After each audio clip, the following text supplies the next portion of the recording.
Hello everyone, today we'll be talking about the 10v10 battleground PvP. I have a lot of information to cover, so I'll be talking quite fast. Let's get started. First thing we're talking about is the menu before the game. You see on the right side the 4 health bar for each team, 3 of the general and 1 for the commander. Our health bar are blues, enemy are the red ones. If you click on the bottom, right underneath the health bar, you will open the score sheet, which have damage done, total heal, kill, death, assist, and general kills. This menu can be accessed anytime during the game. See that the game only shows a direct group member on the left side, so to see the rest of your team you have to look at the menu on the right side that have all the health bar of all time players. Lastly, if you're the raid leader, you can move player position by accessing the raid page from the flag icon at the bottom right.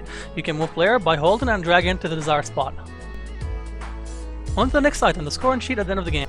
The gold icon means highest damage done, blue is the highest heals done, red is the highest kill, and green is the highest assist, and the MVP is the most valuable player, but not sure how it's determined. Now in order to win a game, a team have to score 100 points. Killing the general will give you only 15 points, so all 3 combined is 45 points. The rest of the points you get from PvPing or by killing the enemy commander after you kill all the generals. Next item we have are the buffs you find on the maps in 2 positions. Look at the top right corner to see the positions on the map. Usually at the beginning of the round, 2 to 3 people rush to that buff area close to the team before proceeding to fight the enemy team. There are 4 different kinds of buff that you get at random. Green is some sort of health regen buff that I don't have a footage of. After killing that tiny monster you see in the clip, I will take the purple buff, which is a PvE damage buff. It helps if a DPS class picks this buff, preferably a gunner, for single target DPS in general for faster kills.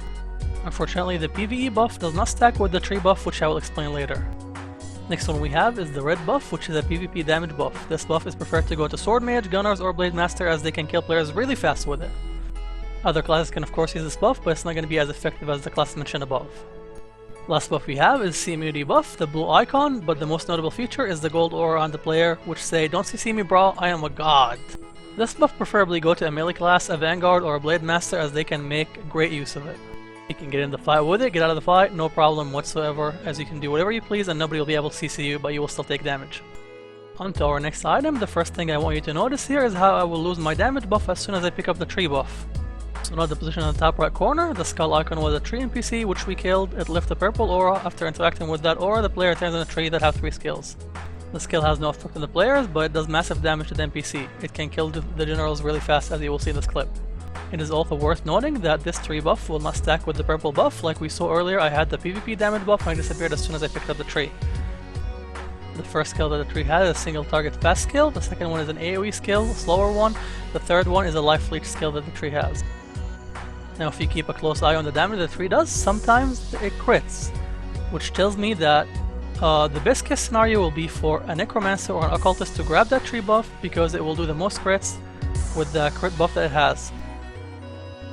I believe that this covers the most basic information for the 10v10 map, and now that we are done with the boring stuff, we can move on to the fun stuff and I can take my time speaking. Now, like most PvP games, positioning, strategies, and combos are a really important part of the game. The first thing I want to note in this clip is the vanguard positioning. As you can see, I am positioned ahead of my team, trying to cause chaos on the enemy ranks. You will notice that the summoner is directly behind me at a safe distance, keeping me up while keeping an eye on the enemy teams also. If the enemy tried to jump the summoner, I will have to go back and defend him. Now, I'm not going to go through the position of all the classes, but I want you to take from this is that position is really important. As you can see, the vanguard can go in and out when he needs heals, but he have to keep going causing chaos, otherwise his team will get pushed and they will not have easy time DPS in the enemy general. All other classes have also important roles, but that is for you to decide how do you like to play and what would your role be. Just keep in mind that no matter what role you pick, you still need to have a good position to be effective at your role. Next thing we're going to talk about is the synergy between classes, or what we call combos. Notice in this clip that the enemy vanguard pull our team into one position, but the sword mage in his team takes a long time to realize that he needs to be doing something and the combo comes late. Still, I came pretty close to dead. This is one of the most powerful combos that I've seen, AoE pull from vanguard and sword mage following up with AoE. Now it's our turn to do the same, but notice how fast our sword mage is on acting on that AoE pull that I will do. As soon as I jump in, right as I pull the enemy in, you see the combos come in and boom, everybody get melted and they die instantly. Everybody's gone except one guy. Once again, we cannot go through all the combos in the game once because I don't know them all and because they are not defined yet. So it's up to you to define the meta, find new combos, and know what you want to do. Play with your class, see what you synergize well best, and experiment with it. You can come up with very powerful combos that can be game changing. Last thing I want to talk about is my personal philosophy, which says leave no man behind. As you can see from this clip, the Vanguard, me, up, and I'm in a very bad position.